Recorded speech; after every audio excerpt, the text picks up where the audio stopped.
them come. This is their fate. Get my Birdman hands in there. All right. Welcome back to the House of Wolves podcast. I am your host, Deontay, here with my near and dear friends, Jalen and Jalen and Josh. I've been watching that Not Like Us video way too much. Yeah. Today we got a bunch of stuff to talk about, but before we get started, per usual, Jalen, Josh, tell people how you've been, what you've been up to, what you've been doing, how life going, what you've been playing, and then I give these guys the topics after. But talk to the people. Yeah, what I've been up to. It's been a couple days since I beat Elden Ring.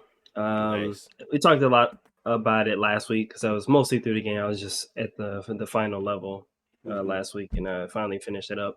And yeah, overall it was great. I think it's probably one of their best DLCs, just overall with the amount of content and the amount of quality that's there.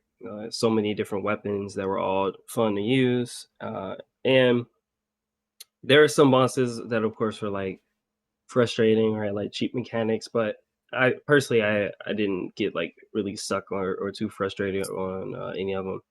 Yeah. And the final boss, like I told you, I cooked him in like my second try. Well, it's probably my fifth because just learning his moves. But Yeah.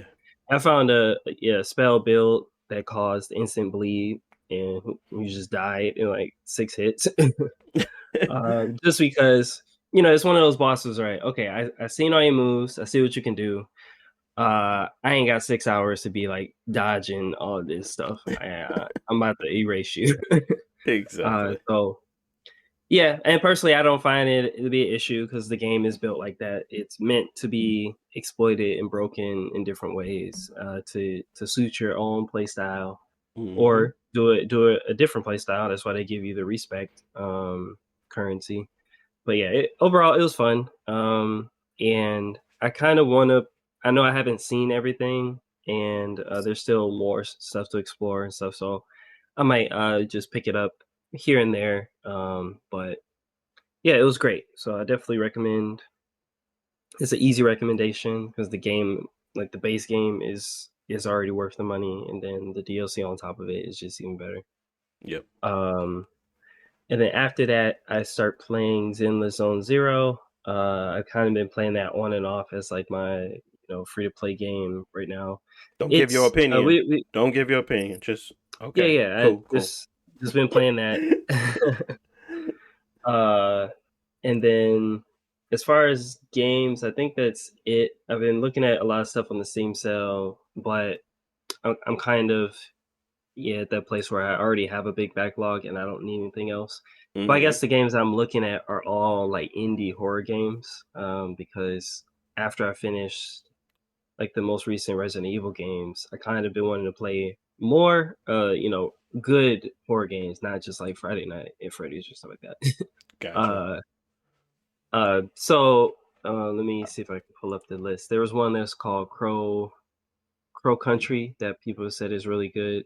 It's like an old style Resident Evil game, but the graphics look like the original Final Fantasy VII, where they kind of look like toys, or like they got big heads or kind of like Lego, not Lego proportions. They don't look like Legos, but Lego proportions. They got big heads and like cylinder arms and legs. But the story I hear is really good, and it's a good survival horror game. And there's another one that I bought, but I haven't played, Signalis. That one's supposed to be like a Silent Hill type game, but it's I heard like, of that one before. Yeah. So when I get the chance, I'm gonna go through those. And I think there was another horror game, but I think it's just a demo. It's not on sale. It's like Hollow Body. That was another Silent Hill inspired one, where you walk through a town and it's very foggy and stuff. So yeah, a lot of good I guess retro horror games out that I'm trying to get through. other than that, I'm not buying anything big. Like I saw Dragon Age was on sale. Like I ain't got time for that. Yeah. uh, I know the one I was looking at, and I did pick up was a horror game. It was Soma, Soma. I'm pretty sure so many. it's pretty big and popular, but I never played it. And it's one of those horror games that I was gonna first person that I was gonna check out as well. Runs pretty good on the deck as well too. So um okay, that's good. Good, got a lot of good games over the last time frame we had before. I know the last pod dropped on a Thursday, so we ain't had that much time. But what about you, Jalen? What you been up to? Yeah, so I haven't been doing a whole lot. I feel like, actually, I feel like I have been doing a whole lot. So my brother had came into town. My mom, she also had came into town. So, he had came up here to celebrate his birthday. So it was cool. I got to spend a lot of time with my family. It was well needed. My brother, he in the military, so I haven't seen him too frequently. Yeah. So, it was nice to spend some time. Part of the reason, the podcast time and things like that. So, but it was all good though. So I appreciate y'all being flexible with me and stuff like that too. So to help accommodate them. So just running around with family, I'm low key even kind of tired and stuff because I've been like hanging out with them and stuff like that. And I feel like I ain't really been tending to like certain things I need to do and stuff like that. But it's not things that's like, yo, this need to be done like ASAP, like ASAP, not just one. But it's just been things that I do need to attend to. So he left this morning, so things kind of going back to normal, if you will. Oh, okay. Yeah, so but my mom, she ended up leaving like Friday and stuff, so it was still, but other than that though, I mean, I haven't really been home like to play the game and stuff like that. Again, I mean, I played my Steam Deck a little bit to play Kingdom Hearts 2, the best game on the planet, but Sure. Sure, buddy. just a little bit of that. But other than that, I mean, I haven't really played anything. I did download Zenless Zone Zero, but I have yet to cut it on. No new games or anything. And then I was playing a little bit of Final Fantasy VII like over the weekend. But that's really about it, though. So okay. Yeah, I mean, I kind of the same. I just been engulfing myself in Diablo, unfortunately. Well, not the same as in my week has been very similar in day-to-day activity. Hang out with the kids, do my Diablo thing, hang out with kids, do my Diablo thing, do my Diablo thing while hanging out with the kids. And that's just pretty much what the last few days been. Because I just been playing it way too much. But you know, it's one of those games where you tend to sink a lot of time in it quickly, but after a while you kind of learn the mechanics. So if you're trying to do stuff, separate things or different things, it's easier the next time around. So I'm at level what like I put a lot of time in. I think I'm at level 84 or something like that, and I think 100 is the max. But as I play it, I'm learning all their mechanics. I'm understanding how to build characters, and then you do it all over again with another character. So I like that part of Diablo. I think it's a lot of time that is consumed though playing this type of game. But for me, because it's always online, that is a hindrance. But the good thing about Diablo is that you can always just create a portal and go back to somewhere safe. And then if you have to like stop and do something with the kids or something like that, you're not always having to fight enemies constantly. So you can pause it or at least go back to a safe area, wait a second, and then go back to what you were doing after you're done tending to the kids or doing whatever you got to do. So that's the only reason I've been able to play it. I realized that you can literally create a portal anywhere. I didn't realize that until like level 45. I was just playing the game normally. And then I had no idea of the mechanics of Diablo. So again, just stuff I'm learning that I'm playing as I'm playing it that helps with the accessibility problem of not having to pause. But yeah, been playing that a lot and chilling. I ain't been doing much. Trying to continue to kind of work the whole all my other things and keep everything else in order. So just been chilling, doing that, taking care of the children, taking care of the family, taking care of the house. So it's been good. It's been good, relaxing, I guess, because it's been very chill. It hasn't been a very busy week or couple of days for me. So it's been chill. Not bad at all. I definitely need to rest more because I'm staying up later and waking up later, and it's causing problems for me to, be able to get up and go and get out the house. So definitely having a focused effort on trying to go to sleep by a certain time. So that way get myself back on track. Because at that 4-day weekend, I was over there acting like I ain't had no job. Anyways, but yeah, that was pretty much what I did. But let's move on to some games. We about 10 minutes in, so we got plenty of time. I wanted to kind of save you from talking about Zenless Zone Zero because I wanted to first give the intro as intro, but then I wanted to give you time to kind of speak through everything that you might like or not like, and then I'll kind of give my opinion as well. I don't really care who goes first, but I guess now for the people that have been able to, play it and see stuff about it, what was your initial thoughts for the first few hours that you did play with it? We're talking about a new, was it gacha game? Is that what they call it? It's a genre now called gacha. But yeah, gacha genre. I mean, I can go first, but I feel like mine is more biased because I played their other games. mm-hmm. Whereas, like for you, I don't know, what were you expecting, and what did you get? I guess based on what you're expecting. I guess I was expecting. I'm not going to hate on the game entirely because I know what it is, but it was fair. It felt very polished in regards to animations for a reason. They wanted to make you fall in love with these characters, but I just felt like the game didn't have any soul, so I just was kind of over it really quickly. Mm-hmm. And that's not the game's fault, I guess. The game is the game, and the game is meant to have a lot of systems, a lot of interactions where you have to come back into it often and try to keep you engaged and playing in a different way. But I felt like the story was kind of not super engaging enough for me. I felt like the one-worded questions and me having to press a button to kind of get through the story was very intrusive.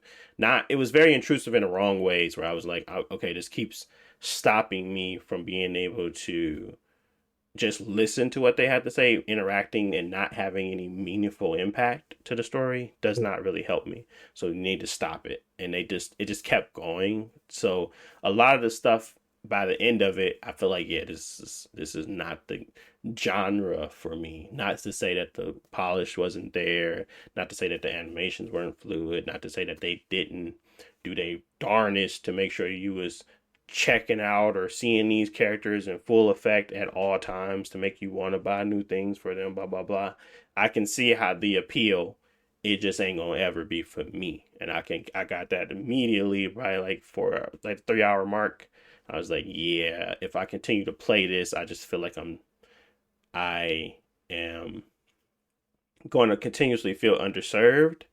There's value in the production, there's value in the cutscenes, there's value everywhere where I want it to be. So that's where I left it. I'm not saying that it's bad though. I'm just saying that it ain't for me. That's what I'll say. Mm-hmm. No, it's fair. I think that even somebody who's played this genre before, I was left feeling a little bit disappointed. I've been playing it a lot though, because it's still a good game. But I was, I guess, extra disappointed based on my expectations because, like, I played Genshin Impact and I played their last game, Star Rail, and both those games are really good. But I don't like their. It's two things I don't like. I don't actually like the characters that much because they're all some sort of anime trope, and they're really pushing that trope. And maybe it's a really good version of it, but I don't care about the that type of character, for example. Yeah. And they really push it. And then two, I didn't like the environment, because Genshin Impact is kind of a fantasy, like Breath of the Wild world, and Star Rail is kind of like a space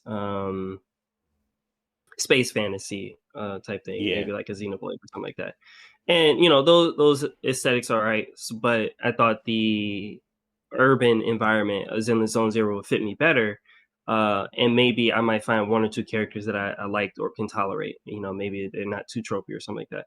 And overall, it's been better, but I was left disappointed with everything else in the game. Whereas like the world in Genshin Impact is huge. Like it's basically a copy of the Breath of the Wild world. So it's a big open world. Oh, okay. And yeah, so and the map is huge. You can climb up on a whole bunch of mountains. It's a whole bunch of castles and dungeons and stuff like that. So it felt a whole lot of stuff there to explore. I didn't care anything about the story. I didn't care anything about the characters, but at least I can just spend all my time exploring like I do in Breath of the Wild. And so that was a good thing. Star Rail is more of a turn-based RPG, but it still felt like there was enough content or like stuff to justify exploring the world or going to different environments that feel different. Whereas Yeah. immediately in Zenless Zone Zero, right away, it was like I'm super impressed by the presentation. I love the little city environment that they built, Hmm. but it feels super shallow. Like there's nothing else there. And I Gotcha. think that's because the world feels so small, but it's so polished. So it's weird. Like I can't say I wanted this to be a huge open world copy paste, and if the quality of the animations or the environments are less detailed or something like that, but it feels like something missing based on what they did before. I kind of expect from y'all to. I was expecting more from the environment, like Yeah. maybe it's a medium-sized open world or something like that, at least where you can feel that exploration. Because like you said, the presentation is really good. I like um, the art style and how they do Hmm. the menus and stuff like that. It's all very high quality. So I was just surprised to see that it doesn't have a lot else going on right away. And I mean, I'm still early. I've been to like a couple different environments, but none of them are very big. They're like one or two rooms, and it feels very um, I don't know. I guess describe it as like IKEA set. Like Uh, this room looks good, but there's no house behind there's it. nothing. Yeah, uh, yeah, yeah. It feels, yeah, and that's where I got from it, and maybe Genshin Impact would have probably had a better impression on me because I felt like I was like I yeah. can't Genshin was see. impressive because you could go Yeah. inside of buildings too, and the buildings inside were like well done and high quality stuff too. Mm. So I don't know. I feel like This one felt like either a this mobile had a game. smaller. This just felt like a mobile, like that. It gave me that feeling of this. I would think mobile would hold something back sometimes, but this felt Mhm. like it was held back by mobile versus probably Genshin Impact felt like, dang, you get all this game on this little device. Yeah, It like felt you like the get Breath of the opposite. Wild on mobile, Yeah, it felt like the and opposite where you like, okay, this feels like a Android game or like a tablet game that they boosted up to play on my PC versus the opposite feeling. So I don't know how they strike that balance every time and if they're trying to explore different genres, but it definitely missed the mark for me. Anyways. yeah. So at least I was disappointed in that, and it kind of the world kind of reminds me a lot of like Astral Chain, and Mm-hmm. personally, I think Astral Chain did that a little bit better, where it's not a huge open world, but the environments they have are bigger and a little more interconnected and more detailed. So I was hoping for that, but what I got was a little bit less. So I was disappointed. And as far as the gameplay, it's very flashy. It feels good, which is a you know is a good point in the game's favor. It feels very simple as far as like your moves and the abilities that your characters have. I personally think that Genshin Impact had, at least right away, it felt a little more. The characters all felt very different, and you felt like there's more strategy to the combat, just because the combat in this is pretty basic. Light attack, special attack, dodge, and you got to parry. They're all work very well, but the issue is that the enemies are kind of basic, and the environments are pretty much just a square room that you're fighting them in. Whereas, like, if you had like something and the exact same gameplay in Genshin Impact, for example, but you're in an open world and you can do it from different elevations. You can stand on top of a building and jump down and do aerial attacks and stuff like that. So there's a little bit more strategy because you're using the environment. Whereas if you're just fighting in a circle, all of the combat starts to feel very similar. That being said, I can't say that anything that I've seen is bad. Maybe the story is pretty basic and not too exciting.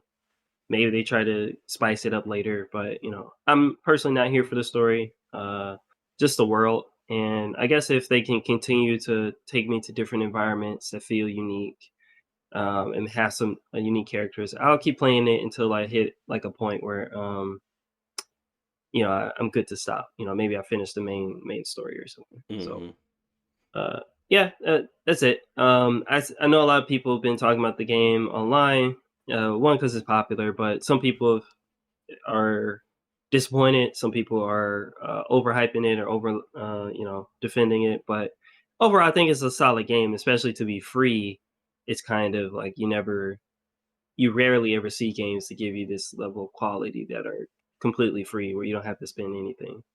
No, you don't. And that's why it was like, it's not for me, because I know what in order for their model to work, they have to make money based off of you not liking the characters, doing the things that they do to make you intrigued, I guess, to buy some more stuff or skins or whatever. But for me, it just felt like I was not the demo when I was playing it, and I was like, if there's nothing else, there's no meat on this bone. It just doesn't feel like it's my cup of tea. So, and that I'm glad you kind of mentioned that the other ones didn't feel like that, because then that gives me more of a thought to say try out the next one, because I'm not going back to Genshin. I'm not going to Star Rail, but maybe the next one is a little bit more of my flavor. But this one ain't. So Yeah, and any I think thoughts? that's part of Oh, their success. Oh, yeah, I was gonna say I think that's part of their success, that they're big enough that they kind of can just do a different genre, and it's gonna yeah, get some people who weren't interested in the last one, because they can just keep do a different type of game next time, and exactly. it'll be successful. So anything on Zenless Zone Zero, Jalen? Did you? I don't know if you even played the other ones, Genshin or Star Rail, but did you at least down? Maybe it's on your phone. Maybe you download it on the PlayStation. But one, how did you download it? Two, have you ever played or thought about any of these gotcha games? Usually I don't be for the gotcha games because I know how like the money is and all that type of stuff. I know me, Mr. Cheapo. Nah, but nah, I downloaded it on my PS5. I said I was gonna play it. I just never got around to download it like a couple of days ago. I said I was gonna try it. Whole time I ain't really look up much about this game. I seen an ad for it. I'm like, all right, this Mm-hmm. game look like it could be sure. I seen like a panel walking around I think it's a boombox or something. That's the Dad was like, all right, I mean, I'll try it and stuff like that, but I didn't know it was as super tropey as like what Josh and stuff had said. So, I mean, I still see what it's about. I mean, I'm just listening to what y'all got to say about the game. I don't really have any baseline because the other question you asked, have I played any? I haven't played Genshin Impact or they Star got a Rail. second one of that game, don't they? It's like Ain't it a Genshin Impact 2 or it's like a big update or something like that or what? nah. So yeah, Genshin Impact is still getting like big updates every year, and I think in next month or something they got something big planned where they add a whole nother huge map to the game. So you finish the Breath of the Wild map and then you go to a different one, and it's a bunch of stuff like that. So I heard about that update, but I don't know what's all in it. Oh, okay. Okay. Okay, I okay. thought it was. I thought you meant the other one, the one that was outer space. But Yeah, Star Rail. Yeah, that one's is separate, but because it's a turn-based RPG. That one came out last year, I think. hmm okay. I mean, Yeah, it's they got a good way to churn these out for sure.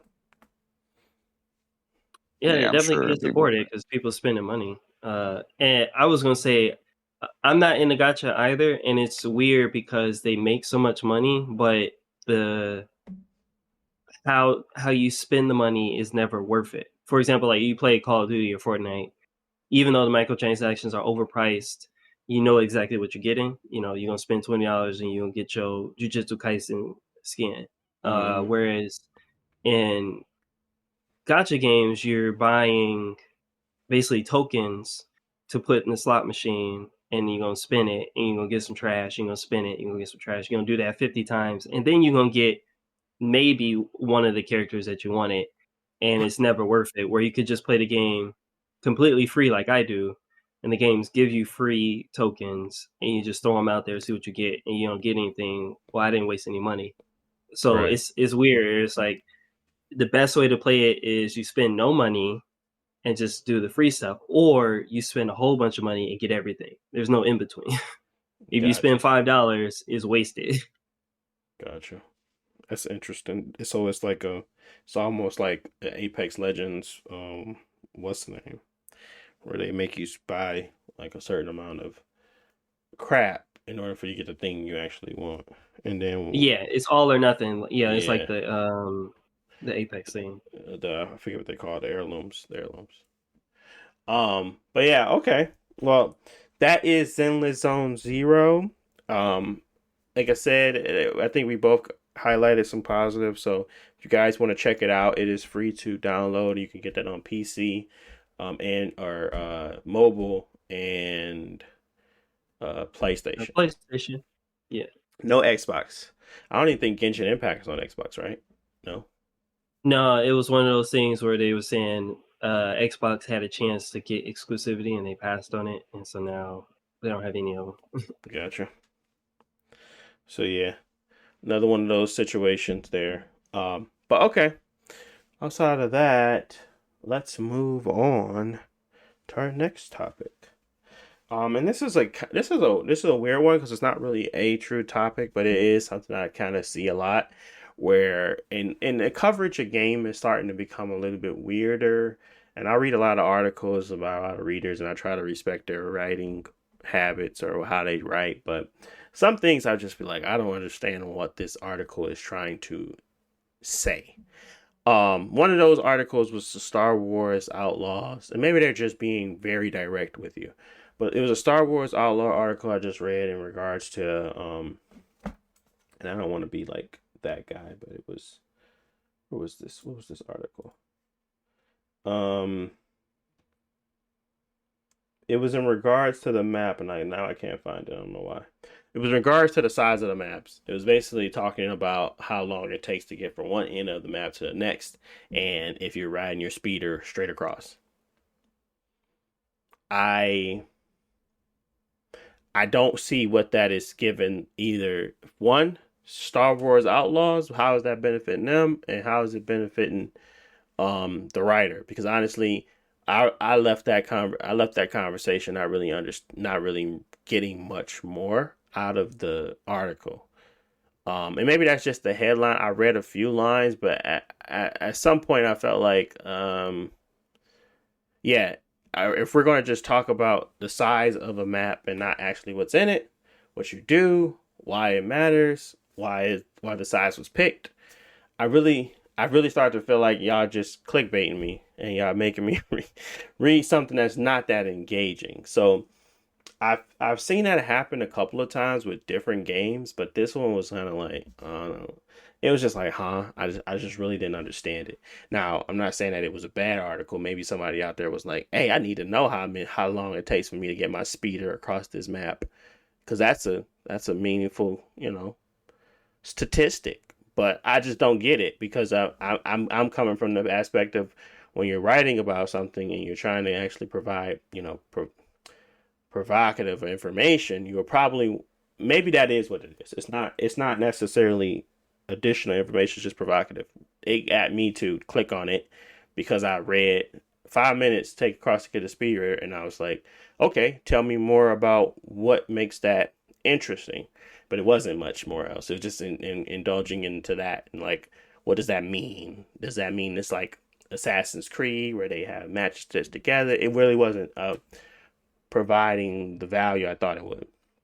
So my question was to y'all is, have y'all ran across articles like that had, I know Jalen has a very common thing where he hates when people talk about a topic, but have something that doesn't correlate to what that topic is running in the background on a YouTube video. But have you ever read an article that kind of felt like you wasted your time gaming wise? I understand probably most of the time we have in regards to everything, but gaming wise, it has the gaming journalism shifted to more clickbaity, or do you feel like it is still true, favorable journalism out there that is actually worth reading?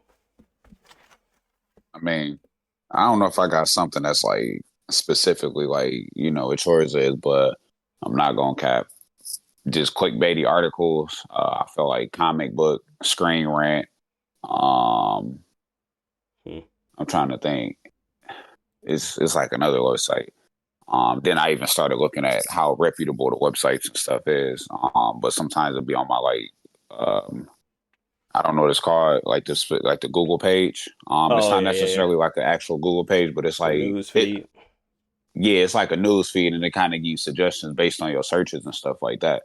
I think there's a lot of clickbaity things. Sometimes you can barely get through the page and stuff without seeing a bunch of ads and things like that that's trying to run. By no means is it like spam, I would say, or, you know, something like a bad website. It's just like clickbaity because it might lead like Kingdom Hearts 3. And I think a lot of articles do this. They might take a small bit of information that somebody might have said something, turn it into a whole article. And then you read and it doesn't culminate to anything. The other aspect of it is you click on it and they not really saying anything. It might just be something real simple, like some box art was posted, or like a placeholder box art, and it have like a generic release date, and then they turn around and make it an article, and they reiterating the same things from other articles that when they actually had official news and stuff like that, and you just read it, and then it be like, who knows what's next for the next adventure for sure. Because I remember when I seen a lot of junk on Kingdom Hearts 3, and when I was on the Kingdom Hearts page on Facebook, I know I'd be on there, some Facebook groups, and people used to get on people's heads. They'd be like, bro, stop posting clickbaity articles. Look at who wrote it. You know, a lot of times, like, you'll see, like, Twitter or KH Insider, like, those would be more reputable, and it'd just be, like, Game Rant or something like that. And it'd just be, like, Kingdom Hearts 3. As you know, you played Kingdom Hearts 2, and you waiting on this and that. We've been waiting. Fans been speculating when Kingdom Hearts 3 gonna come out, and there's a box art date. What do we say, like December 31st of whatever the year is? So could Kingdom Hearts 3 be coming out this year? Who knows? But it should be on these consoles based on the trailer we seen 6 months ago. And that's all I was talking about. You just looking like, bro, and and they put the right thumbnails and the title and stuff like that. You like, I just read that they got me, bro. I'm like, they really got my, like, I don't know how much revenue they got off that click, bro. I understand clickbait, but I was more speaking to like pretending to have value, but that is clickbait, I guess, because I don't usually fall for a clickbait title. Like most of the time, I am on reputable sources when I'm reading information in regards to certain things. I don't really tend to go on Screen Rant or any of these other places because most of the time they are spewing information from reliable sources that more than likely have more information to provide. Now, there are some YouTubers that I have become more acclimated with or become more trustworthy of that will provide information based off of these articles and try to bring in more detail on their perspective. But it's not perspective, it's really just trying to make is really trying to inform without providing information. that is what kind of gets me, where I'm like, well, what was this about truly? Like the misguided articles that really don't provide much value. So I get what you're saying. Absolutely. That is another painstaking thing where it's just the internet in general is clickbaity at this point. Everybody loves to do fear mongering. Everybody's a fear monger. Everybody is either hard left, hard right. Everybody is um controversial. Everything is controversial. So it feels like you don't have no middle ground to live anymore. It's either you extreme or not extreme. Um, and I guess that is just the nature of the beast. But yeah, the value behind what you just read is truly what kind of gets me sometimes. Where um, it just feels like you were supposed to provide good information, but you really didn't fully follow up on that. So maybe that's just me. Maybe that's just how I am perceiving articles that I think are from reputable sources, and they are crapping on it. Like they're not actually giving any good info detail, or they have basically, I don't know if they B writers, they C writers, but maybe whatever the case may be, sometimes they try to build an article based off of lack of information that doesn't really pertain to much, and how they do that to big games that are coming out, like the whole Starfield thing, where you can go into that. It's cool and informing them as a headline or a bullet point. It is not worthy of a full article about how far you can walk across a map on a game. That just doesn't Yeah. give meaningful journalism to me. It just gives lazy. So that's what I was trying to get at. Yeah, I think at the core of it sounds like a fluff piece, which is just I'm going to talk about one aspect of the game that's not important, but it is going to fill the article with technically true information, but it's not anything that you care about. You know, like I write a fluff piece about how many trash cans you can find in Zenless Zone Zero. And it's like, okay, yes, technically there's 64 trash cans and they're all different colors, and somebody spent a lot of time making them, and they got cute stickers on them. But that doesn't matter to the game. So this is, empty calories It kind of. really is. But I think I think that type of journalism has always existed. But I think right now we're likely to see a lot more of it. One, because the internet and just like articles in general are kind of ruined. Because one, people love clickbait, they love short, inflammatory content, and then with AI being so popular, you just AI scrape and put like an article out about anything. If Google search results are kind of messed up now, where there's nothing good. If you ever search you know, research anything on Google now, it all sucks because it's all either uh, hate content or AI generated. And so Jeez. companies like, Ubisoft, they're going to respond to it in a different way where one, Ubisoft games going to get a lot of hate because of Ubisoft. Two, it's Star Wars. Star Wars going to get a lot of hate because of Star Wars fans. And three, this is a big AAA title and people going to be extra critical on it. So when they go to somebody like IGN, it's like, okay, IGN expecting I'm gonna play Star Wars for an hour and I'm gonna write about everything. I'm gonna write about the story, the art, the performance, blah blah blah. But then they go up to the meeting with Ubisoft and we're like, okay, you got 5 minutes. You can't talk about characters. You can't talk about frame rate, and you can't talk about this. So do what you're gonna do. And what's left is I can ride my speeder around, and it take 5 minutes to get around the planet. And that's kind of you know not necessarily always the journalist's fault. Sometimes it's the publisher. Sometimes the journalist. That's what they chose to focus on, or they could have talked about something else. Yeah. But it's kind of the nature of things now. So yeah, like you said, personally, for Star Wars, I'm probably just gonna have to wait until like YouTubers or people that I can trust to give coverage to the aspects of the games that I care about to show up, because big. I mean, regular game journalists are kind of either not. I don't want to say they're bad. Their articles might not be talking about the stuff that I want to hear about, or they might have some sort of restrictions or limitations or stuff like that. You know, we've seen it all the time where it's like, oh, well, the review comes out the same day as the game, and it doesn't talk about any of the big issues with the game, is because that's the deal that they got stuck with. And you know, it's just how game journalism is. So you're gonna have to find more targeted content creators. Yeah, and I think it's by design. I don't know. Maybe Google that's what they wanted, to get people off of blogs. But they run ads everywhere. So why does it matter if you go to YouTube and watch a video about it? I think that the written format is like trying to be demolished in a way that is crazy to me, because I just feel like it's so much lack of, intrigue around creating meaningful articles, and people, when they do create meaningful articles and like really have great pieces about a certain subject, I feel like it's downplayed because somebody go on YouTube and read basically what they did, and they didn't put any much effort into it, but they just kind of take the credit for it. I think just journalism in general, that style of media, there's not growth in the market as far as like revenue, and so it's hard to invest in it.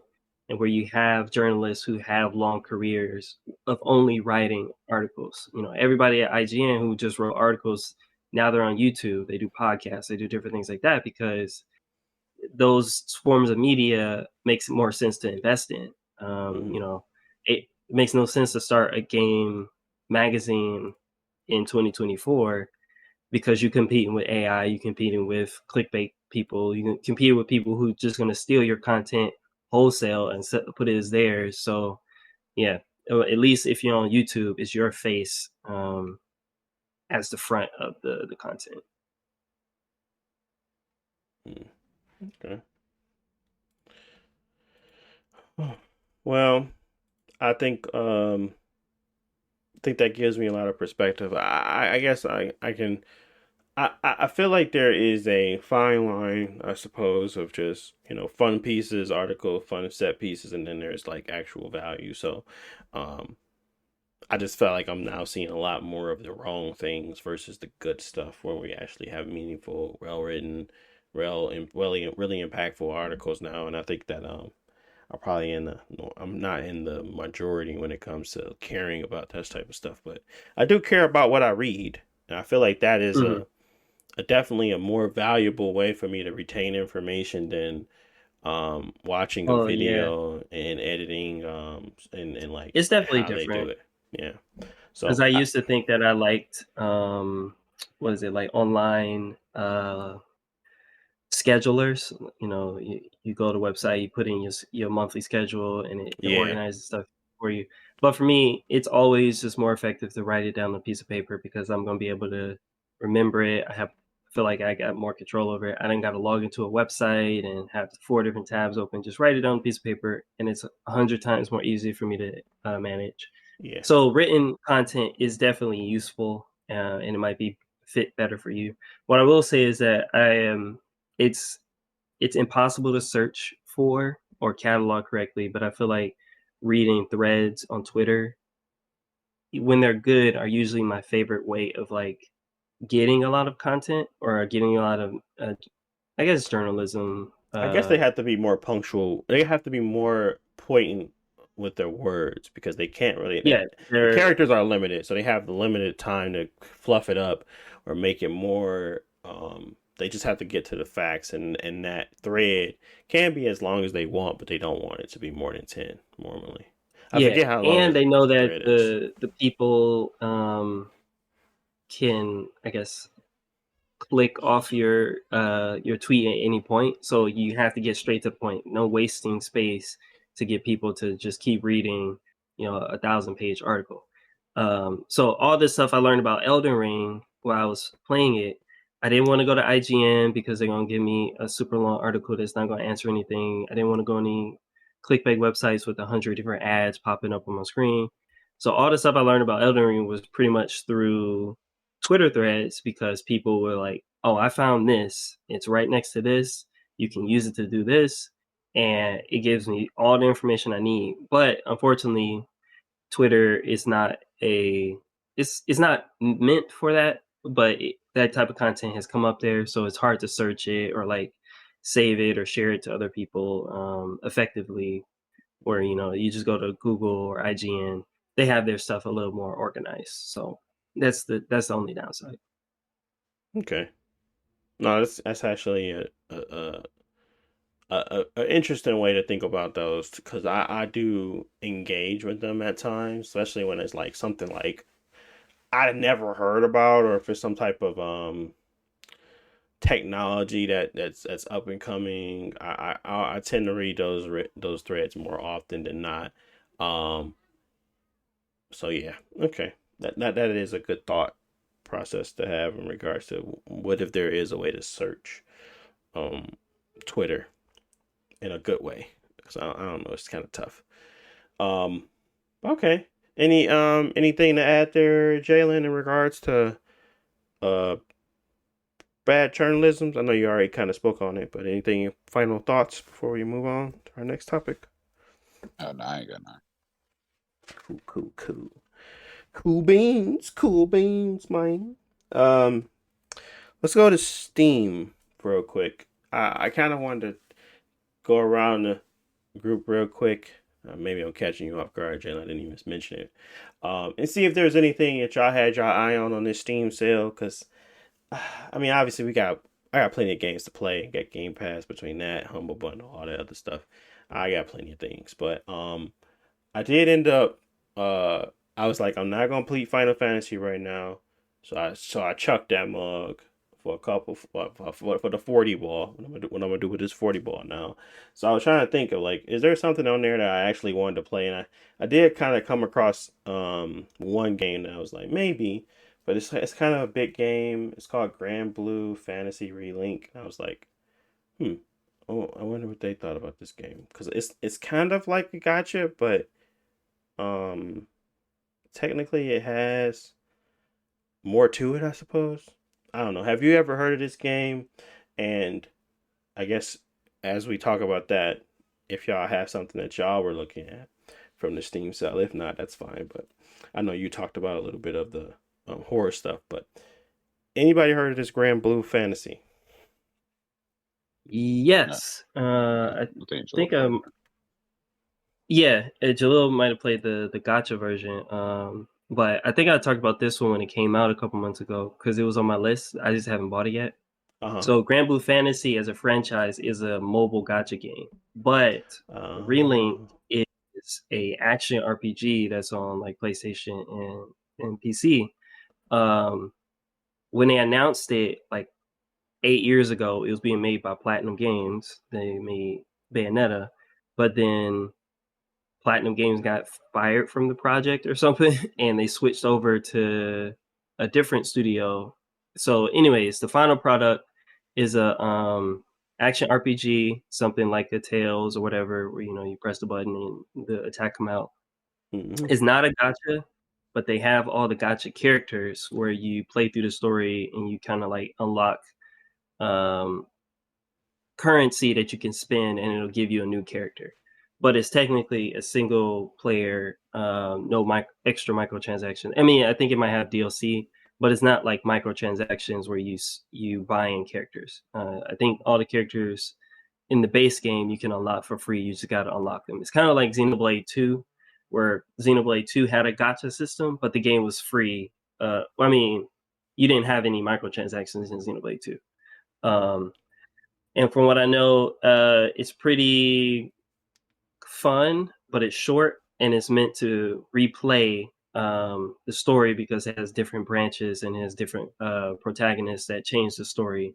So you beat it and it's like 10, 15 hours, play through it again, and you see the difference out of the story and maybe unlock something different at the end.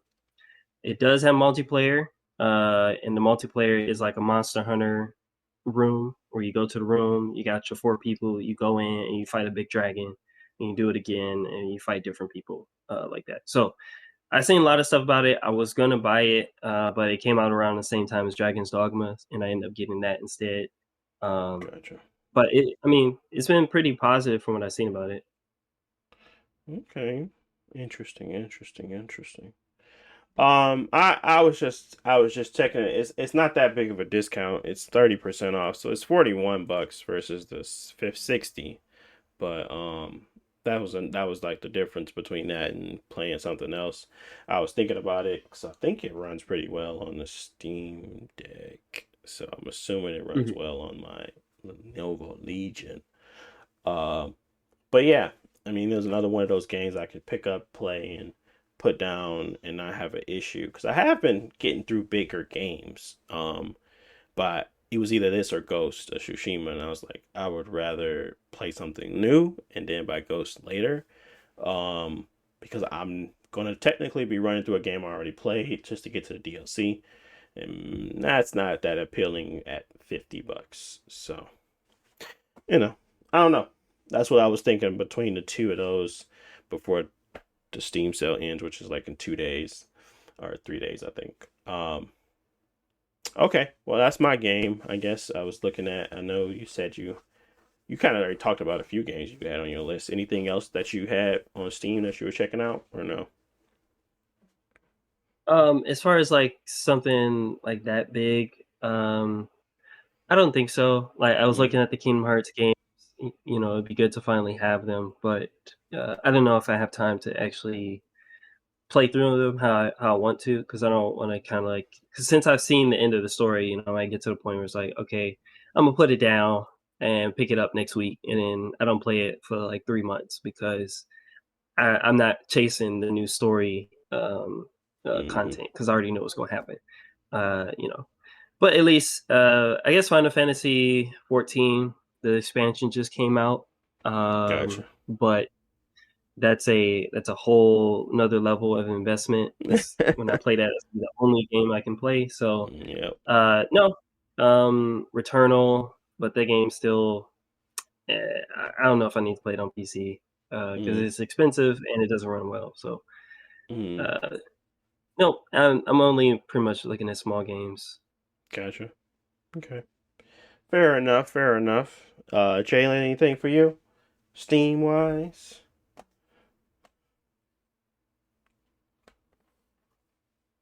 JBZ, you out there? Finally pick up Hades. No, I'm gonna be honest with you. I had came across like a video on Facebook, somebody playing some game like Sonic. I think I had sent y'all a link or something in there. I was just like, I might mess around and pick this game up, but I think it's like Gesture or something. Or Jester, my bad. I think I'm I know what like, you're talking about. That Jester game. yeah, I ain't looked up those videos and stuff. I just seen somebody playing it and they was cooking him in the comments. It's like, bro, don't compare this game to Sonic. All we do is see him just running fast, going straight. But people is like, no, there's more that's going on in this game. They just picked this segment and like the gravity and the physics. They were, the player doing more things than what it looks like or something like that. So I said, I guess it's like 3 of them or something. I was going to look into some of the videos and try to see if it was a game that I want. So I said I was going to look into that. And I ain't going to cap. I mean, Dragon Ball Z Kakarot on that mug for sale. I mean, for the cheap, I'm looking like, man, I might as well get this and get all the DLC while they cheaper and stuff like that. Get the season pass stuff or whatever. Because I said I wanted to play those. Yeah. I just never, they've been taxing on like the PlayStation store with it. And I was just like, I'm not paying for this, bro. And they don't got sales and none of that type of stuff. So with Steam having a sale, I was like, this could be an opportunity for me to actually go through and play it this time. And they say it's compatible on the Steam Deck too. I just need to look up the specs and see how well it actually runs compared to like the PS5. Yeah. And then just like go from there because I don't want to play like a diminished experience or something like that. Just so I can play the DLC. Because I mean, let's be honest. I mean, I went this long without playing it. I don't care that much for it, but I do like some of the episodes they've been doing in there because they have like Goku with I think it's the 23rd Tenkaichi Budokai when he fought Piccolo. And then they had like the future Trunks. They had like Bardock, and they had when they fought Beerus. So they just had like different episodes and stuff like that. And I thought it was kind of interesting. They keep, putting out more like episodes and stuff like that. Y'all, I know I love Dragon Ball Z, man. Can't get enough. Can't get enough.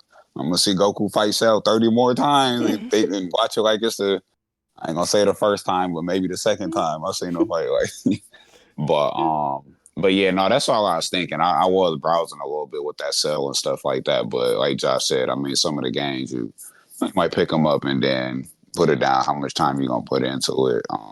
Stuff like that. So I got a couple. I think I got like you said, 2 days or something like that. So yeah, okay, cool beans. I'm playing games, man. That's what you like to hear, right? Yeah, man. Play some games, man. Keep playing them games, man. All right, Game Pass update. This was a pretty big one. Actually, it just happened not too long ago, but Game Pass has gotten some restructuring going. And some of the bigger ones for me that at least I saw was it says for 13 months. Wow.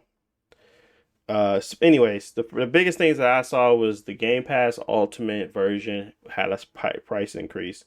It went from $15.99 to $19.99 for Ultimate, that you get the PC, Game Pass, and PC, console, and you get the cloud service, and you get day one Game Pass games.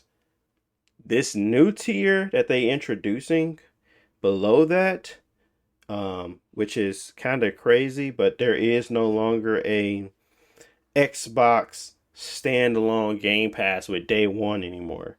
They have up to 100 games, but you no longer get day one in Game Pass with this new standard tier. The standard tier is $15 and $15 a month, which is more than what it was before, and you get less. So, $15, you get a selection of over 100 games or so, but you do not get the launch day one games. That is a big change, honestly. So, in order for you to go back to normal, the way you had it, if you only had Game Pass and didn't have Ultimate to have gold with it, you would need to spend an extra $10 a month. In order for you to have everything you already had now, you are going from $15 to $20. I don't know. I don't hate it. I'm not mad at it. I was already paying 15. I'm paying 20 now. That's a $5 increase. That's a lot of money over a 12-month time frame. What do you guys? Because it does change the price and the actual. It changes the price and value of the Game Pass. Day one games, obviously. Y'all probably have never, most of us have probably never touched any of those Xbox One day one exclusives unless they were in Game Pass. But maybe those outliers like Persona, but those are day ones too. They're not distinguishing Xbox versus everything that comes in day one with release. So that $5 gives you a lot of value, and for them to price hike and make the baseline more unattractive, it kind of just does incentivize people to just pay $20, So tactics are pretty non-consumer friendly, but how much of an impact do you feel like this will have on Game Pass's success? And do you feel like well, let's start there. Let's speculate. Let's pretend like we're businessmen and know all this stuff. What does that $5 do? Well, one, they saw that positive reception from E3 time, so they got to capitalize on that momentum. And I think what they're really trying to sell here is the day one access to games, because just having day one access to Xbox exclusives, it kind of was like a cool benefit every now and then for like Starfield and stuff like that. But it wasn't a huge draw for, I think, a lot of people. But when it comes to, you start seeing more games, third party games like Persona and things like that, jump into Game Pass day one, then that is a much more attractive draw, because now instead of waiting every 3, 4, 5 months for an Xbox game to come out, now every month there might be something at least that you're interested in day one that you want to jump in on. And now that they're removing that from the lower tier, now you gotta have the higher tier to use that. So I think for the I say long term loyal customers, obviously they'll move up to the next tier, spend the $20 because they're just into Game Pass and they're using it regularly. And plus, Microsoft gets more revenue from that same customer who are already spending the money. Yep. For the people on the low end who want to try it, they can still jump in for a cheaper-ish price, whatever. It replaces Xbox Gold. But overall, they're still giving more money to Microsoft, so the profit margin is higher overall. I personally feel like it removes the sort of like passive consumer, because like I use Game Pass, but I have phases where it's like I'm gonna play Game Pass a lot, and then there's sometimes where I'm not gonna play it at all. Right. Or I might want to use something like xCloud, even though it's not a big deal. I just have access to it, so I might as well use it. But I think xCloud is also leaving the lower tier, so it's like, yes, well, let's say for the next 2 months, so like, well, there's not a lot of whole games that I want in Game Pass. So should I unsubscribe or lower my tier or something like that? When it launched and it was like less than $10, it's like, oh, it's only $10, like whatever. I just pay my subscription and I'll check it out.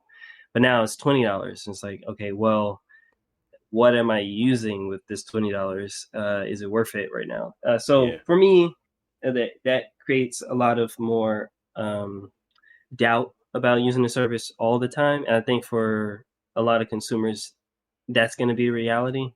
But I think they will make more. They stand to make more money with the same number of consumers. Let's say they don't grow this year with Game Pass, they'll at least make a lot more money because they're raising the price by like 25%. Yeah. Amazon, it's funny because Amazon gives you music, gives you video, and they give you the service of the free shipping for that 1 month yearly price of like $160. This is $240 for a portion of a thing, because you still got to buy into the game console itself or have the PC capable of playing the games, and then pay $240 a year for the service. It's kind of like, it's the value proposition. Understanding that Amazon more than likely gets paid every time someone even buys anything on Amazon, so they're making their money back regardless, because they're giving you free shipping, but you're still buying that product. You're still using their platform. Now, to the point where they got guapos of money so they can add on music and a video service for free, technically, without a huge increase to that monthly bill. It says a lot on their profitability and their margins, versus where Microsoft is probably struggling with the profit margin. This tells me that they need to either grow their user base or make their user base they currently have pay more. And that doesn't scream we're super profitable. So that is where my concern lies, is that they're fudging the numbers. They're not as profitable as they say, and that this isn't as sustainable as we once thought. Because like I said, other companies obviously can do it. Netflix, not sustainable. We already know that they spend way too much, earn too less. Amazon, on the other hand, looks like they actually got it under pack. So what else are we looking at? Are we looking at Apple overcharge, underspend? They're pretty profitable. They can keep increasing their prices though, because we have this perception of value on these products versus the reality. So there is like these different types of strategies. And right now what I'm seeing from Microsoft saying is that they don't have a a solidified strat that is really going to benefit them in the long run. Because, he got up there and said one thing, and in September it's going to be a different thing. So that, Black Ops comes out October, November, right? I think it's November, October. When you pick up that game, when you pick up Game Pass, if you had the standard edition, you no longer have access to, unless they're not going to change the the players' stuff. Like if you currently have Game Pass, that's the only thing I could think of that would make it seem okay, But I don't know. It's kind of weird to me. But yeah, that's what it gives off to me. It gives the fact that not one, you kind of lied. Technically, you didn't lie, but it feels like a lie to me now. And two, it's like they're not communicating these types of changes in a proper fashion, proper way, and it makes become more confusing to subscribe to Game Pass versus making it easier. Like I went with the ultimate package because I knew I was gonna just get everything. I don't have to think about what I don't have. I got gold. If I'm going to and another slap in the face is the PC Game Pass portion going only up $2 versus the $5 on the standard version and losing stuff. Like you're going up $2, right?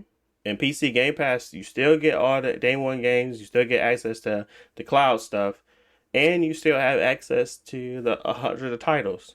It only went up $2. But because they don't have to make you pay for live service to run these servers to play games on Xbox, it's cheaper. So it's like they're stealing all of the advantages of wanting to play with a Xbox console away from you and saying that you still should buy Xbox console. Like I don't really feel like paying extra for something that I'm never going to use, but because the Ultimate Bundle came with everything, I didn't care. Like if I wanted to just buy PC Game Pass, I would have, but it felt like it was more useful to hold on to the standard, the strongest tier, because I could switch between console and game and PC and with no problems. All my saves are over there, and I don't have to deal with not having it available on my Xbox. At some point, it's just going to get to the point where maybe it is more beneficial to drop the Xbox portion entirely and switch to PC Game Pass, And I understand that they are open with having that occur because they still get the money regardless, but it just does feel like a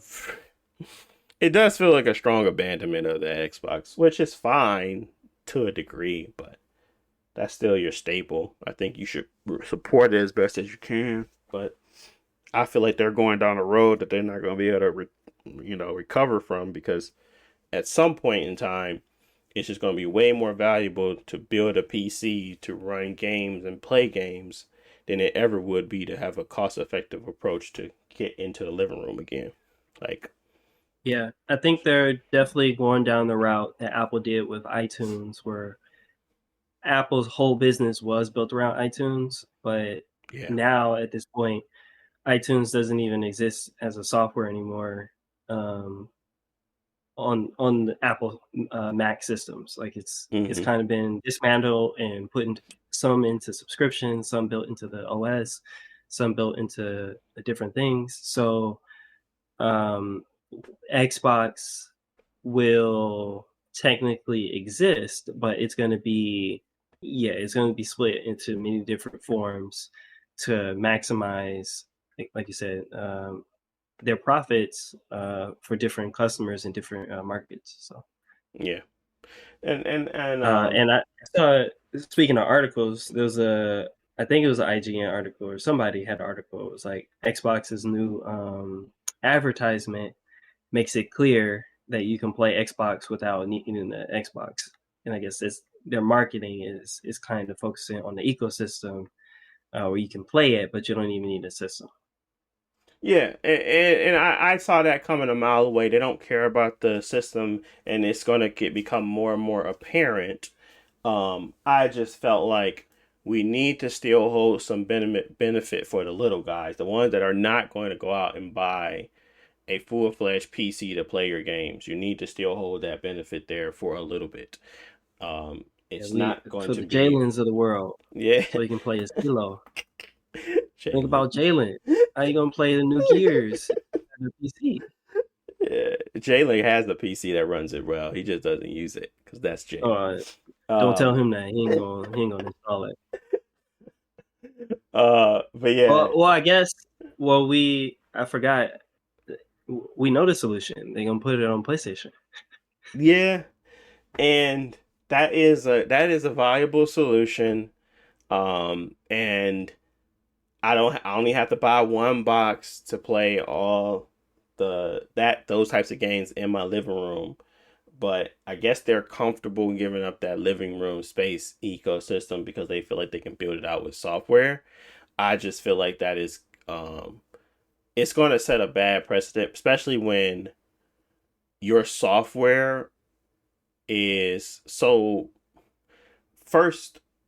uh, It's like it's so not the leader when it comes to optimization. Like that's scary for me. Like say for instance, Steam continues to do what they do, and Windows continue to do what they do, and Xbox software continues to do what it does. That software, like putting all your eggs in that basket of just the software being really, really great.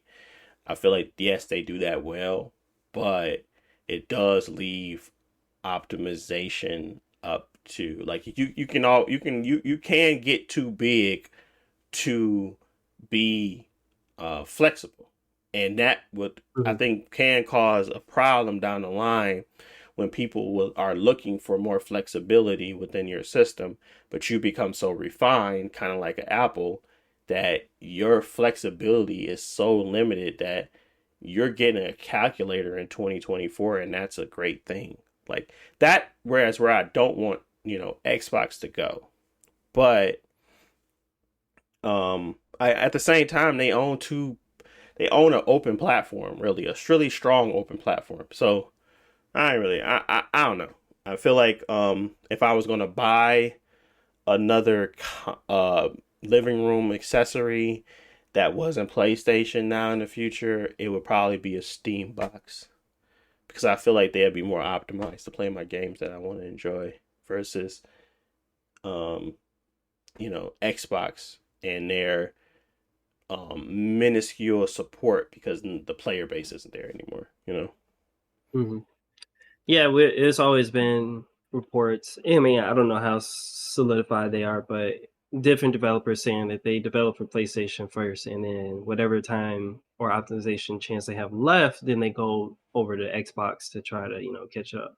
But that's why you see some games, even though the Xbox might technically be stronger, it just runs better on PlayStation because they built that as their main focus, and Xbox was the stepchild, and it was second. So yeah, if you give up that console, uh, that living room space, then that deficit is only going to get worse. Wider and Especially stronger. for games, we go on Unreal Engine 5.20 and Unreal Engine 5.6 that throwing out these super high end technologies that need optimization that are not going to automatically run well on Xbox. Hmm.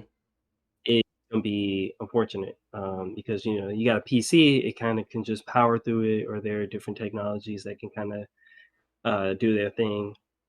Do Whereas you console, it does have those technologies as well, but those seem to be require a lot more tailoring and effort either from the manufacturer or the developer mhm. to get work. Yeah. Do you think that the Xbox has enough games now or studios to support itself as an ecosystem? Than let care for any other third parties like a Nintendo. I think I think Xbox thinks that going forward in the future. I think they haven't proven it for me to think that. So I'm gonna say no for now. But Yeah, and they are working on a lot of games, and the games, like we said at E3, they all look good. If they all came out pretty soon and they were all pretty good, then yeah, I would have less worry. But they have to prove it at this point.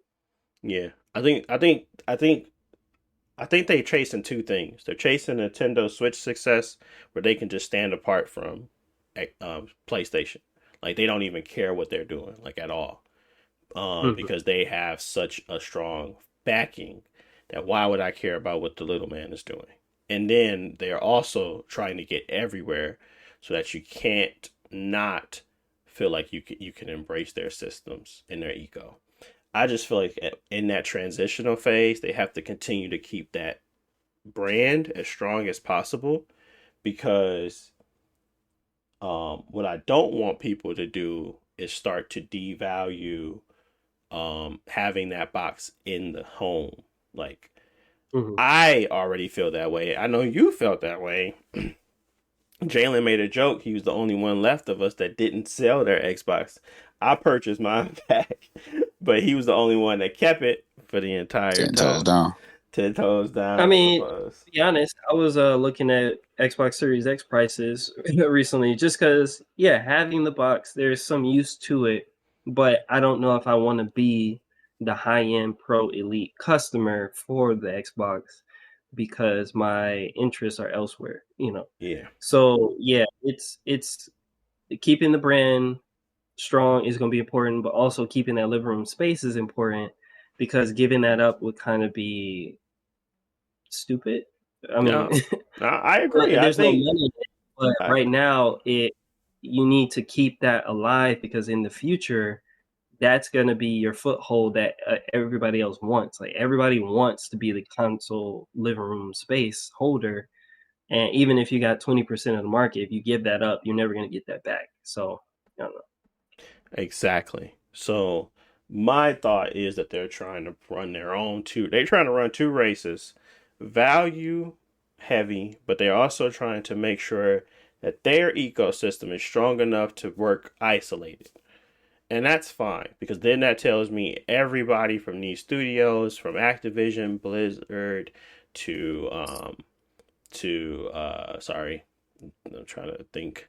I feel like they're gonna make a play for Bandai Namco, then it's really gonna be a wraps. But if they make a play for like another big studio, then they are solidified in themselves, and um, that is enough for me to continue to hold on to an Xbox because if I'm going to keep getting solid games that run well or run even better on the Xbox, there's no reason for me to just buy the PS5. There's reason for me to have both in the kingdom in the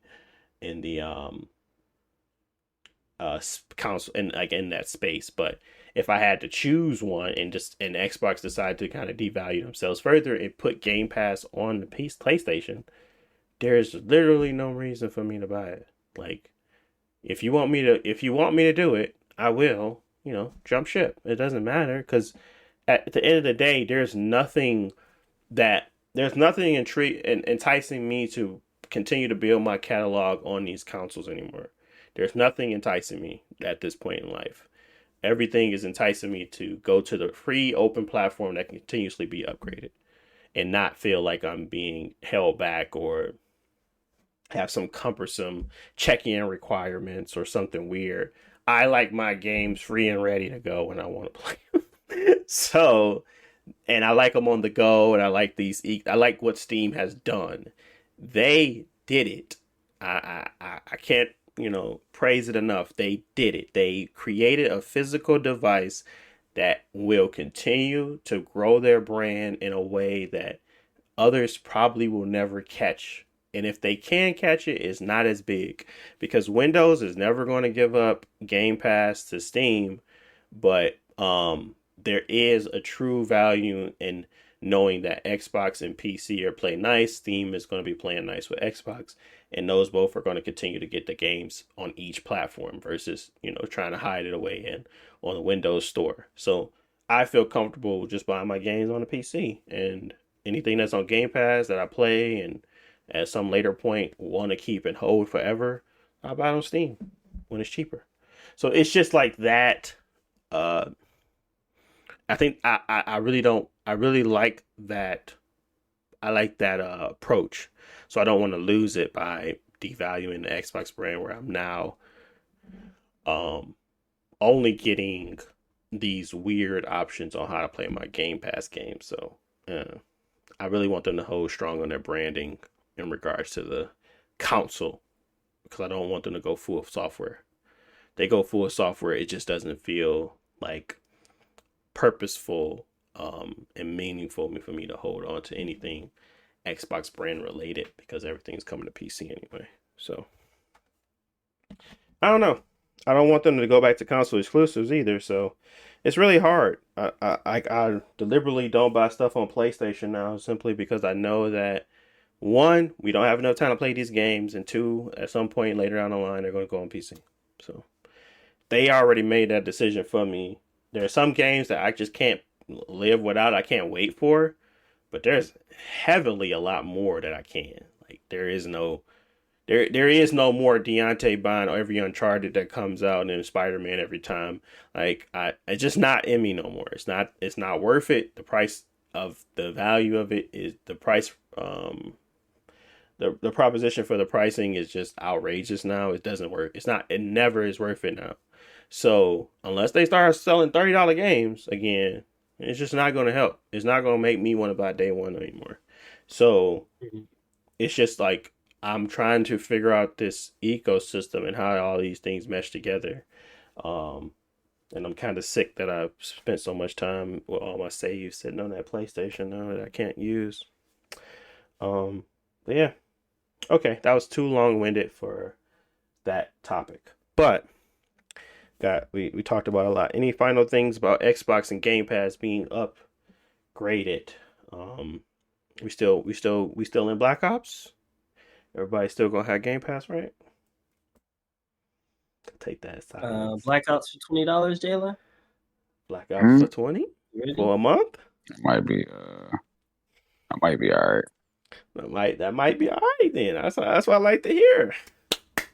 Let's play our 5 matches and never see it again. But no, but I my Game Pass might be gone for it. Man, like I said, $20 for the month ain't bad. We're gonna re-up. Said $20 a month. $20 for the month. Oh, $20 for the month. Ain't too bad. We'll play a few times, and if you enjoy it, you re-up, baby. That's all it is to it. You still saving. But yeah. Okay. Now. What else? I have an obsession with Diablo, but do we really want to talk about that? Do y'all have any other topics before I jump into my Diablo obsession? No. I mean, you managed to finish the main story, and you like working on like the post game stuff, or is it? Yeah. Obsession is too real. But yeah, I've been playing on a lot of the post game stuff and doing all of the Hell Tides and the dungeons, Nightmare Dungeons. I'm at the highest tier for difficulty, and I'm getting all of my ancestral and drops, and doing all the I unlocked the master working and making sure I'm mid-maxing properly. I am enjoying this chase to no degree. I never thought I could jump back into a looter game so heavily after Borderlands, but this is it. This is me again, back on Borderlands 2, failing classes because I'm doing too much. But yeah, that is pretty much what happened over the last couple of days. I started playing it and I can't stop playing it, but I'm enjoying a lot of it. I'm learning a lot about Diablo and how it works, because I never really got into the end game of Diablos like I used to. Because I felt like it was just a little too wonky, but everybody online is annoying. I like to play the game how I like to play it, so I stopped. I glanced at a build for a second, and then I realized that this ain't the way to play this game. If I'm reading off a build, it's just boring chase. I'm not really intrigued on the new stuff that I'm getting, because I'm thinking that this is the best thing to have. And I'm so glad they did Loot Reborn, and it kind of broke everybody's builds and how people approach the game. So there's no real new builds like out there that are like super powerful than anything else. I feel like the loot itself, everything, it has an impact, everything is meaningful, and everything is fun, right? So that is probably why I'm enjoying it more than I used to, because I'm not chasing anything. I'm just playing it, getting drops, looking at it, and there's a lot more to, like, making sure you get the best rolls on things, and they have streamlined a lot of the process, and it doesn't take a lot of, it's not cumbersome, you don't take a lot of materials, and you really just can enjoy the game for what it is, some killing of demons and going back to re-up to kill some more demons. um I really ain't got like a thought piece on it. I just wanted to kind of, I guess, explain the obsession, why it makes sense, why it's good, and why I feel like they really changed the perspective I had on Blizzard. Because really, everything is everything that they beat it in our heads. Everything cosmetic. Microtransactions don't matter, and I'm so happy to report microtransactions do not matter. There's nothing in this game that will make you better by paying real money, and that's awesome. That's amazing, and it made me feel good. So I bought the battle pass. I am level 90. Battle pass. It's only 100. Well, no, it's 80. I'm at 80 and it's only 90. Like I said, I've been playing the piss out this game, but it's fun and you get to do stuff fast. It's not like it's not holding you back because they want you to keep playing it. They want you to keep trying new builds, and it's not slow and, you know, boring and particular on how you do things. I think it's like, how do we make them have fun all the time? And I think that's what they really created. And it's a good system. It's probably one of the best Diablos I played, but I only played two. Diablo 3, Diablo 4. So but I think that this was a big step up. I've been playing all on my Legion Go. It runs really, really well. I ain't got no complaints, man. No complaints. No complaints. But yeah, I mean, any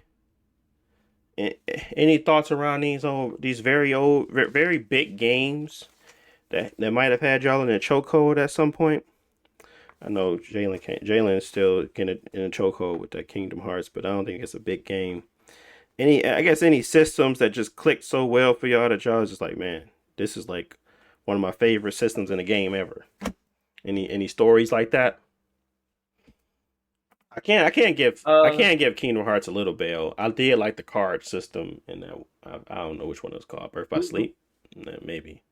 Chain of Memories. Chain of Memories. Well, I don't know how much depth Chain of Memories got. Kingdom Hearts 2, I feel like had a lot of depth, at least with that I enjoyed with the different forms Not depth, that you can turn more into. just fun mechanics. Well, systems, but mechanical systems, yeah. But there's some depth still. But yeah, for sure. I don't know. I don't know any big games right now that I feel like I really enjoyed their systems. Other than I understand them and I use them. Like Warframe has a bunch of different systems that I use. The one that I would say that I really liked that I wanted to like fully explore was Final Fantasy 12. In which 12 is very different from a lot of the other games, and it's because it's kind of I don't know how to explain it. So the Gambit system is sort of, well, you play Unicorn Overlord actually, where you can kind of set different parameters for your characters. Whereas like if your health is below 20%, automatically use a potion, whatever.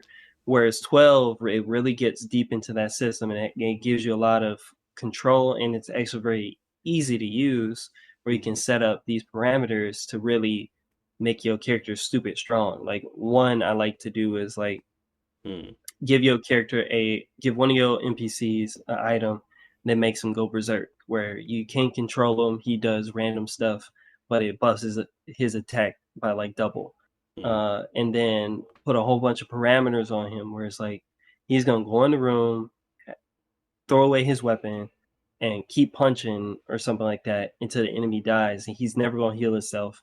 But your other teammates, they're not gonna attack at all. They're just gonna keep throwing healing items and buffs and stuff like that. And so it creates a weird, like, your own build system that you can fully manipulate and take control over it. And it was really fun. A lot of people didn't like 12 when it came out because when you focus on that system, you as the player are kind of just sitting back and watching. I mean, you do have some control, but you're kind of sitting back and watching. But that's because you're kind of pre-planning the battle. And I think that type of system was very fun. And seeing it come up again in Unicorn Overlord is something that I liked. So when games have that sort of AI programming or control system, it can be overly complex, but also it can be, very fun. So I haven't seen another game like that yet, but I'll be interested to see if there's more. Okay. Well, no, that's actually a no. I think there is just a lot of cool things that over the years I've grown to appreciate more than I thought I would, I guess. But it's hard to make a. No, I'm sorry, I'm moving away from my mic, trying to grab a remote. But it's hard to kind of make a looter interesting to me anymore because I feel like that I've seen all the tropes, I've seen all the things. That's why I turned on First Descendant and I turned it back off. But there's a Diablo is kind of like one of the originators, but there's like you have to have some type of meaningful, I don't know, rebrand or a meaningful mechanic or meaningful redesign that really truly brings life back into the game. I think when that happens, it does reach a new level for looters or anything like that. So definitely intriguing, definitely something I want to keep looking out for is like new ways to approach that type of style of game. Because you don't see a lot of that creativity as often as you used to. And I'm not saying that that is creative or anything like that, to say the least, but I'm saying that at least I know that I'm getting a much well polished bang for my buck. Because I honestly I own that game like three different ways. I got it with Game Pass. I got it on my Xbox because I got it with the free with the Xbox Series X one, and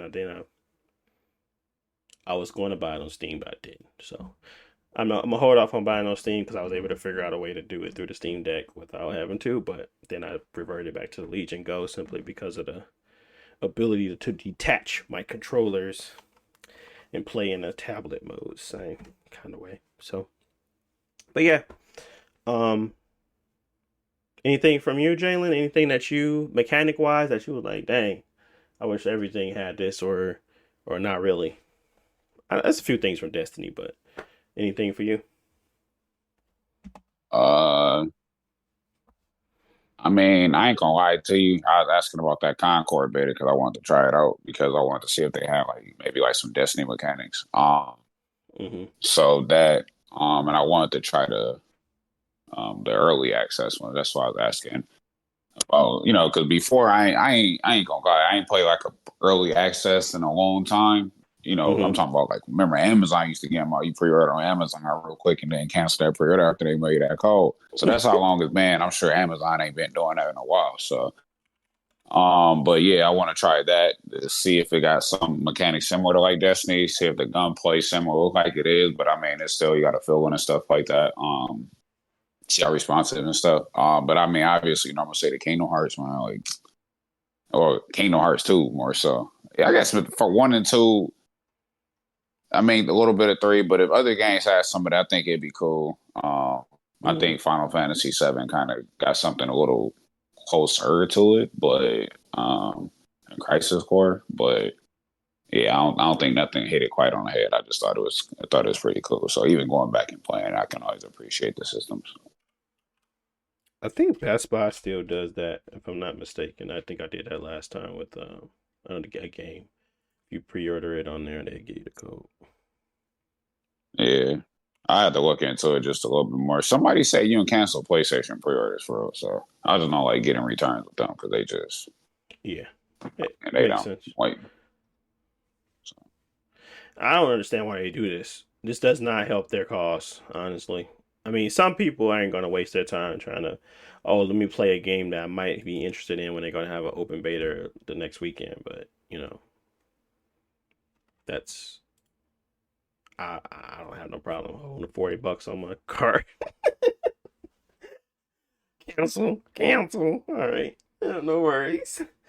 But yeah. I think that is very much so something I'm gonna check out too, because there is a lot of mechanics, at least, or similarities that I love about Destiny that might be in Concord that we could try out. And it's another hero shooter. We kind of definitely played a lot of Overwatch, so we got Overwatched out. But I think there's still value in playing Overwatch. So maybe Concord has something.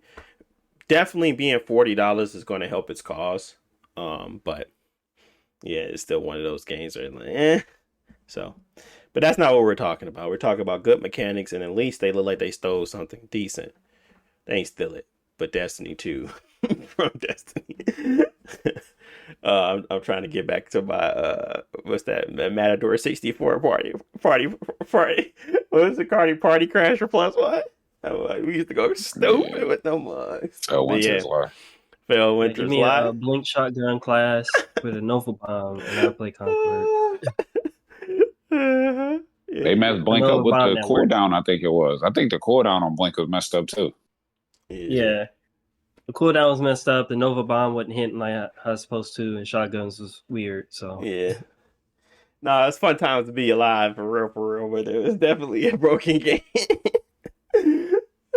we was running up at people's houses. What was that helmet? The Ram helmet that made you. I don't know if it gave you super armor when you did an overbomb, but yeah. I think it's lifesteal. I think the Dire Skull of a Homcrud did the super armor. Oh yeah. Stronger. I think the Ram gave you a little bit more armor, so people could survive a little bit more. But I thought it was when it was inside that rift. The Ram was inside the rift when you put it out, and you they give you a buff to be able to stay alive longer. But I might be wrong on that. I don't remember. Well, I think it might have been different on Destiny 1 because Destiny 1 didn't have a rift. But the Ram, it might give you lifesteal. So when you Nova bomb somebody, you can probably get out of that engagement. Whereas, it's 3 people shooting at you. I'm about to Nova bomb 2, and somebody's still shooting at me. But the Ram give me lifesteal so I can get away instead of dying right after killing them. Yeah. Yep, I'm looking at it now. It was designed for the Warlock. It says this item can drop Nightfall, blah, blah, blah. I'm trying to look at the upgrades. And all Void Walker melee triggers lifesteal on hit, increased armor, strength of the Ram. And it says increased armor. So it was basically without having to do anything, you still got increased armor. Mm-hmm. Okay. I think you get extras. It was slightly extra defense because remember back then, like the armor stats, they matter a little bit, but they ain't matter like that. I think the amount of it took a significant portion for something to increase for you to get a small amount. I think somebody did a video on it showing that it don't really matter that much, basically. Mm-hmm. Yeah, prisons when he's breaking down the stats. That's where you could. Yeah, but the lifesteal was still good. You just got to touch somebody. Yep. Yeah, I don't even think you need to have lifesteal melee on. I think it automatically activates though.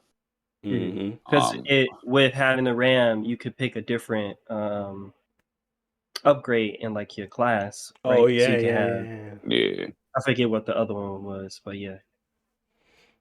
Yeah, I think one of them was maybe like a stronger melee or something when it was like charged up, but the other one was like lifesteal, but that had to recharge, and I forgot the other one. I'm probably wrong with the stronger melee and stuff, but I know for sure one of them was lifesteal. That's the one I used to run, like, but it had to recharge though. And I think you had to kill somebody too though to get lifesteal. Yeah, we our old brains. We trying to remember everything, but that game was so long ago. It's almost 10 years ago. So long ago, G. But man, there are some things that I never forget. Like that Party Crasher, like that Fell Winter's Lie, like that Fatebringer, like that what was it called? With the 79s coming out there, or is it 57? When Jalen finally decided to do a quest and got the Bastion, and we was going stupid with fusion rifles. That was dumb, bro. They hid it behind the paywall. I I was remember. just like, bro, y'all really doing like they really hid that gun behind the paywall, and that gun was insurmountable. I'm looking like, bro, this gun really keep killing me. And them was going dumb when they buff fusion rifles. But yeah, fun times for sure. But okay, I mean that's all I got. Unless I think the last thing was I was gonna say a little bit mention of the Not Like Us video, but I think it's been enough has been said. I think we need to. I think at some point Drake's gonna start winning back the sympathy vote if we keep going. But it was, and they need to stop playing that song, bro. You wanted them. Get out of here, Jalen. Get out of here. It's only been a month. It's been like a month and a half, man. Chill out. That song came out didn't it come out at the beginning of May? Are you sure that song came out at the beginning of May, bro? I mean, other songs been in rotation longer. I think we've been talking about it a lot. But I think hearing the song is still good. Like if they play it in a club, it's still good. But maybe you don't want to talk about the song anymore. No, when I keep hearing that, like I like this song, bro, but I keep hearing it several times throughout the day, every day, and I'm just like, all right, man, I get it. Like it's a good song. I appreciate it. I put it in my TikTok, like but I can't keep hearing it. I was one of those like cut. I'm like, bro, if we finna pop out, we're gonna hear this song in a club. You want to hear it before going into the club too? Like, yeah, this one the Cupid Shuffle. It's gonna be a staple in the community. Yeah, you gonna be doing it. You gotta do it. Bro, I seen somebody post on Facebook. It's like, man, stop playing that Kendrick song, bro. Y'all wearing it out. Like, I like this song. I just can't keep hearing it. No, it's like no. When you listen to the lyrics, it's real focused and not broad. So it's just kind of like, I don't know. I like this song. I got it downloaded on my phone, but I don't even go and play it because I know I'm gonna hear it somewhere else. Like, yeah, that's because it's a hit. That's what it is. I mean, that's like me getting mad if I keep hearing "Water" by Tyler. Like, it's a hit. What you want me to do about that? There's nothing I can do about Tyler and her hit. The thing, I guess, in my head, when you have something that's less broad, or I mean more broad, it's just kind of is more applicable. You can think about it in a certain way. You can ingest the message like different ways and stuff. Versus like, I'm not saying that Kendrick song because he is you like double entendres, triple, whatever you want to say, but like it's. I mean, I think like, say Drake, do you something? You just like, all right, okay, like it's you can't really think about the song in different ways or like really it's real focused. So it's just like there's one way to receive this message of the song and there's the one correct way of doing it versus other songs. They're about something, but you can still have a little bit interpretation with it, if that makes sense. I don't know, man. It sounds like I think the subject matter, like, yeah, you might be tired of that, but I think that most people listening to it are not even thinking about that anymore. Yeah, because like I saw a video like Chris Brown dancing to it. And it's like, look, a lot of y'all shouldn't even be dancing to this song, and I think Kodak Black as well. It's like, but it's just so popular. Yeah, like why Kodak Black listening to this song? We way past the point of the meaning of the message. It's just the song, like the energy of it is the energy that people like. It's catchy, and it can kind of fit in any dance party situation. Like, why would you not play it? Is like I said, it's like the Cupid Shuffle. I mean, everybody don't want to do the Cupid Shuffle, but if you go to a party, a wedding party or something, it's gonna be played because it just fits that vibe. And so this is kind of fitting into that same space that it's not gonna go anywhere. Eventually, it's gonna fall off the charts where you're not gonna see it, every day, but it's not gonna, disappear. Yeah, the song like is around, and the part I appreciate the song, like the chorusy part, like not like they not like us, they not like us. The beat of the song, the beat is hard. And at the end, like they say OV, like those parts of the song is cool, but when it started getting with the lyrics and stuff like that, I just like, all right, bro, like I didn't digested these lyrics, listened to them 100 times and stuff, and I think maybe I took the song in wrong originally when it first came out, because now I broke the song down and I'm just kind of like I have to. It's almost like I'm re-listening to a story over and over versus like, oh, this what it could mean. So I favor the parts where I'm hearing more of the beat. If I'm hearing Not Like Us from the OV, or like what I'm saying, I'm enjoying those parts like more than just the meat of the song. But again, the song a banger. I don't dislike the song. It's just me. It's just my preference and stuff. Like I'm like, hey boy, man, cut it back on again, bro. We need to listen. I'm like, Yes, you don't want to listen to something. Yes, like, sir. I don't want to listen to nothing else. What you talking about? What you Man, yeah, you can talk about? I can still play it. But yeah, I get it. It's been overplayed. I say I'm not interested in hearing no more remixes or things like that, but we in that phase where every other rapper, somebody got their own version. So man, somebody said something about his like. Somebody's like he should drop a remix. I said no, absolutely not, bro. Like no, it don't hit. Remixes ain't even gonna hit the same. Well, Kendrick don't even do remixes, so he might.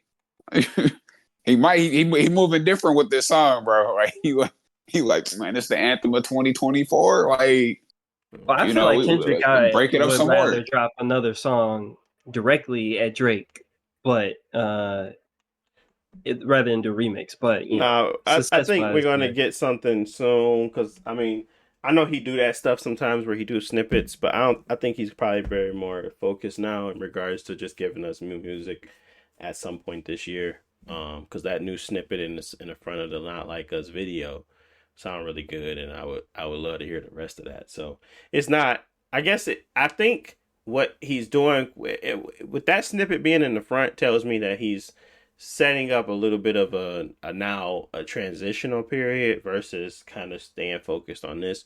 I think it's kind of died. I think it's kind of got its moment, and it's a bop for. It's like hit him up now. Like I understand that it was a diss to him, but every time you hear hit him up, you still talking about how you f somebody's girl and calling somebody a fat mother, and you don't even. It's not even pertaining to him no more. But it's just like it's beyond him. So I think that's what's Not Like Us is now, or at least it's going to be. And at some point, the message of what it was truly for at first is going to be more of like it's going to transcend it like a ether, like a hit 'em up. So yeah, I get what you're saying. You're tired of it because it's constantly being played, but that's because we haven't received a song like this in our era before that is potent, meaningful, but also a bop. So, you're probably going to be tired of it like every other smash hit on the radio. I am sick of seeing Meg Thee Stallion's Watashi Wasta freaking videos because I knew that song was bad when I first heard it, but because they keep playing it, it's going to make it sound like it's good, and it's not. But that is what's going to occur.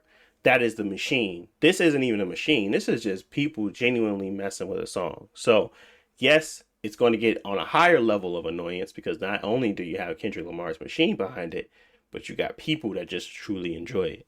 And that's what's going to get annoying. Like I can get off TikTok and I ain't got to hear Meg Thee Stallion song no more. But if I'm walking down the street, I'm going to hear Not Like Us if I'm in like the city.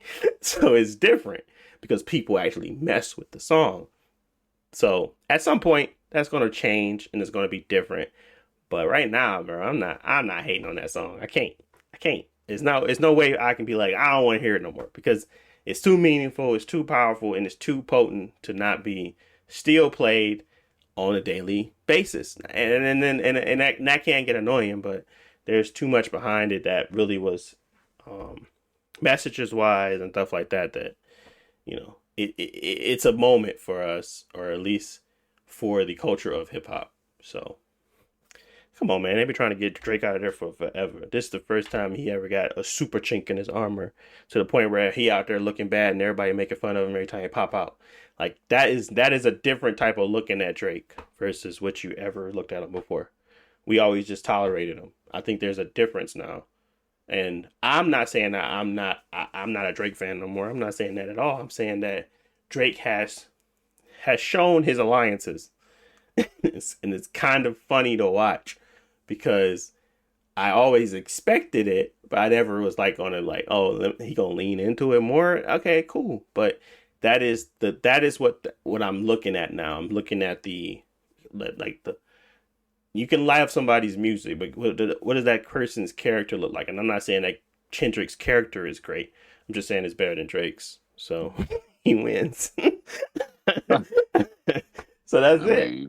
You know? Yeah, I get that. I mean, I just can't see a car drive past listening not like us, and the next car drive past and they listen to it too. Like, huh? It's kind of insane, buddy. I ain't gonna lie. But it'll get what did he say? They get over it. So at some point, so I just wanted to not be heard so much so I can go back to my phone and go listen to it. That's really all I want. Like man, I like this song, right? That's all I want, right?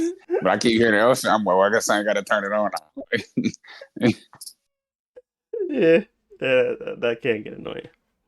But yeah, I think it's gonna do what it's got to do, and at some point people start playing it like they do hit 'em up versus like playing it on a regular. But this summer, that's in heavy rotation. Probably on Thanksgiving time, you're gonna be out there.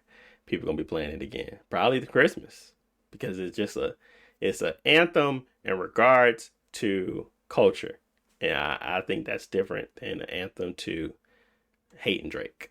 So yeah, no, that's real. But okay, and that's about it. I want to thank you guys for listening. As always, we appreciate you. If you got to this part, you're the real OG. We'll be back next week. We're going to make sure we keep these ready and going for y'all so y'all can have them every Wednesday at 8 a.m. Eastern Standard Time all the time. Check it out on YouTube. We got the new RSS feed going to YouTube now, so they go upload it right there too. Now that you can watch it, listen to it on there through their podcast stuff. And now you can also continue to look through it through Google Podcasts, through Apple Podcasts, Spotify, you name it. We're there. So thanks for listening, and we will talk to you all in the next one. Peace.